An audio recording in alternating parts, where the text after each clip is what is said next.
handle the Saints. I'm Thad Brown, joined by Carl Jones, Josh Reed, and fellas, look, we've started with James Cook as a topic of conversation after a game before. I'll start here with James Cook. There was a point in the second half where I thought to myself, is there a discussion that he is the MVP of this team, including 17? Now, look, the answer is no, he's not the MVP. But is there a discussion? I think there might be. Yeah, here's the thing. James Cook, some of the reason he is as good as he is because of 17. I don't know if that goes the other way around. I don't know that 17 is good because of James Cook. Maybe a little bit. The run game as a whole, I think taking pressure off of him, helps. But it is definitely one direction more than the other. Yeah. But to your point, though, James Cook has looked really good. And I think I said this a couple of weeks ago. I think James Cook may end up being the leading rusher in the NFL at the end of the season. I think there's a really good chance because, A, the way they run their offense through him basically now, and there are going to be several games where they're going to be up by a couple of scores and they're going to go, let's just keep giving for the rock. And so I think the sky's the limit for what James Cook, numbers-wise, can put up this season. Remember this offseason, the entire discussion was about his snap count. Oh, my gosh, will he play more than 50% of the snaps? Is he a third down back? Well, James Cook has heard all of the noise, has stumped on it, put a fire extinguisher to it, and said, listen, I'm here to ball and play. 4 straight games with 100 yards or more all-purpose. So he's getting it done as a running back as well as out of the backfield. He just looks different out there. And I know that is just so cliche when a player is playing better and you just use the word different. He's leveled up. But his ability to run the ball between the tackles, he's elusive. His vision is so excellent. We've talked about it before. It's a perfect marriage between this Bills offensive line and how he wants to run the football. When you say he looks better, I agree too. This is a guy who last year I thought leveled up in a big way. It's why he deserved the contract. This year he's better. All the things he did great were the toughness, staying on his feet, the contact balance. It feels like all of that is a little bit, maybe not even a little bit, improved to a guy, like you said, who I think can be one of the more elite backs and probably already is in the NFL. Can you imagine 4 years ago when they drafted him that James Cook is going to be a player that's hard to bring down? No, like imagine saying that when you saw his name flash across the screen, like, oh, we're going to get a receiving back out of the backfield that's going to be all cute and that. No, he's getting grimy and dirty in between them tackles just like any other back in the NFL, and that is super, super fun to see a player progressing that way. We had a chance to talk to Connor McGovern and Osiris Torrance in the locker room after the game, and they both said one of the biggest differences between him the last couple of years and this year is the way he reads their blocks and anticipates where the hole is going to be. I won't get too deep into the weeds here, but Connor McGovern really gave a good explanation of how he really presses to the last second and then busts it back and cuts back to make sure that he has the biggest possible lane to cut back into. And look, James Cook is playing at a really high level right now. To Carl's point, I think they drafted J.D. McKissick, and they got Dalvin Cook. Right. That's what they've got right now. I think that's what it's looking at. Yeah. All right. As for the rest of this offense, look, there were long stretches where they did not look like an elite 30-point-a-game offense. And to me, the thing that I was most concerned about was the pass-catching group. This New Orleans secondary, 4th worst in the NFL EPA per attempt. I can't think of a guy other than Justin Reed I've ever heard of before. And in the second half, the Bills' pass catchers, receivers, and tight ends, 4 total receptions. I think they got to be better if this is going to be a real top-end offense. Yeah, they have. I agree. They have to be better. I'll say this. There's still a learning curve with this offense. We all have to keep in mind that Josh Palmer's brand new to this offense. Elijah Moore, brand new to this offense. Keon Coleman has the totality now of one regular season because he missed some games last year. So there's going to be some learning curves in this, in particular in the pass game, and not just the individual rules themselves, but how they all fit together and how the pieces of the puzzle fit together. So, look, it's a good problem to have, to be averaging over 30 points per game and still know that there's more to get in this offense. I'm going to pull off my best Stringer Bell impression from The Wire. Today was like a 40-degree day. You know, it was just a so-so. 50 degrees, ooh, we're coming outside, smile on our faces. 60 degrees, ooh, we were throwing a party. It was like a 40-degree day. It was smooth. It was solid. But the fact they still put up 31 points when it was a day where it was bleh, that says so much about the floor of this offense. And considering that you just alluded to the pass-catching group didn't have the best day at the office. The offensive line struggled, especially without Spencer Brown. That is super, super. I know when you just pull back a little bit and when you talk about this Bills offense, I mean, there's a long, long way for this team to go. Not in a negative way, but like how explosive this group can actually get. Now, look, I hear what you guys are saying. But this is 31 points against the Saints and the Dolphins. In both games, they had the benefit of a roughing the punter penalty that took a terrible drive off the board and turned into points. Look, I get they're scoring 30 all the time.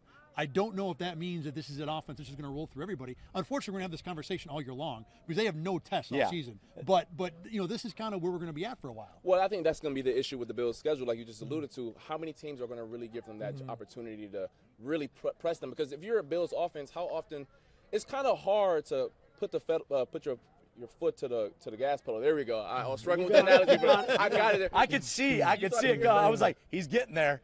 He's getting there. But it's hard to do that if your back is never against the wall, right, especially when you have an easy button like this Bills offensive line, like James Cook. So I get it. I understand, and I'm right with you. I want to see an offense, a passing game that is more prolific, especially when you got 17 at quarterback. But it is really hard to always click on all cylinders and press it when you got Spencer Rattler on the other side, or Tua Tagovailoa. I mean, maybe we'll see something different next week with Drake May coming to town. I don't know if we can make. I know what you're saying. It's a weird spot to live in, unfortunately. It's this was the game. This game was always going to be unfair for the Bills because unless they won by 40, I don't know about this, I don't know about that, and that's where we're going to have to live, at least probably for a few more games going forward. Let's flip it to the defensive side of the ball. The Saints did a run for 189 yards, 5.6 a carry, but every single time the Bills needed to play out of this defense, they got it. Cole Bishop ended the half. A.J. Epinesa sacks, fourth down stop. And this is kind of what this defense is, right, guys? A little bit of bend, but they don't break.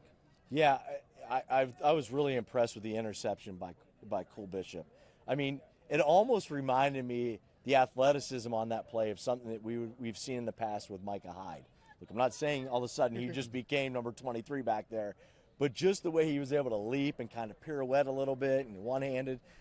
I think that's one of the things with Cole Bishop is you wonder where his confidence was at times. A play like that could really springboard him now to have a big season. And I do feel like we've seen some positives through the weeks and seeing him kind of, okay, he's going to get it now. Back to your point that they're not exactly facing these, stellar quarterbacks. I mean, it's Tua, it's Spencer Rattler, it's Justin Fields, but you got to play good against those guys first before you can play good against Patrick Mahomes. And that play, I don't care who the quarterback is. That's a good Yeah, play. That brought me back to when me and you were watching him in camp 2 years ago, or last year, when he makes the fake blitz and runs back 30 yards and knocks the ball away.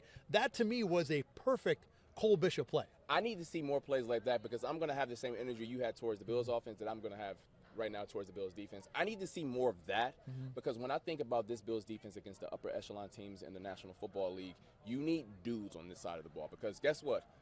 The Bills have good coaches, so does the Kansas City Chiefs, so do the Baltimore Ravens, so do the Detroit Lions. And so the coaches are going to equal each other out. We're going to need your Joey Bosa's, your safety to step up in the back end, your linebackers to make big plays. So if Cole Bishop can do more of that, I'm not saying he needs one-handed interceptions every single week, folks. I'm not saying it wouldn't hurt, though. It wouldn't hurt, but I'm not saying he needs to do that. But you're going to need some guys to level up because I hear you. The Saints did not score 20 points. But this Bills defense has not shown me anything to this point to make me believe that they're better than last year. And I think that's where I land, and that's where it's kind of concerning. And I get it, they're not playing anyone. It's not their fault. But that's kind of how I feel right now in the moment. I'm not sure that I thought I'd be living in a space coming out of week 4 where I'm going, I've been really impressed with the Utah guys, Dalton Kincaid and Cole Bishop. But guess what? Coming out of this game, those are kind of the two guys you go, hey, good outing for both those guys. When they needed plays again, they got them. Even Kincaid throwing a couple blocks. The block on that, Shakir touchdown was really good. It's a solid play. He's doing what he's supposed to do. So when you're getting plays out of those guys, and that was definitely an encouraging part of this, that those were the guys who were the heroes from this game.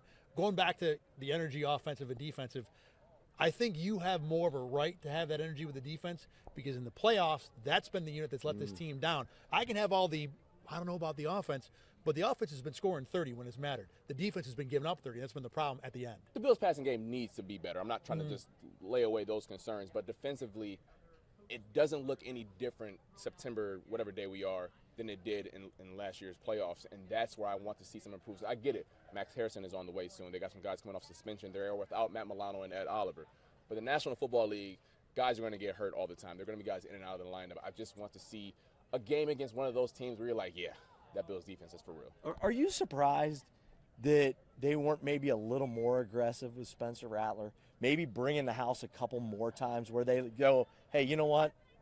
you can't beat us. We're going to bring it. We're just going to bring the house, and try to create that splash play. I was a little surprised. I'll let Carl get an answer too. My short answer to that is they like to get pressure with the front four, and I think they feel like when it comes to a young quarterback, they can win by fooling him more than attacking him. Gotcha. And that's kind of their game plan. I think that's the same way that McDermott, and you know what, his record against younger and rookie quarterbacks kind of speaks for itself. Exactly. So, Sean, you earned that one. I got you on that. Drop back, flip coverages, and make the guy think all day long. All right, he's Carl Jones and Josh Reed. If you like this conversation, we'll be doing it over and over and over time the Bills play these teams that really aren't in their weight class. But we've got a whole lot more to come a little later on. You're watching BKL Nightly. We're back right after this.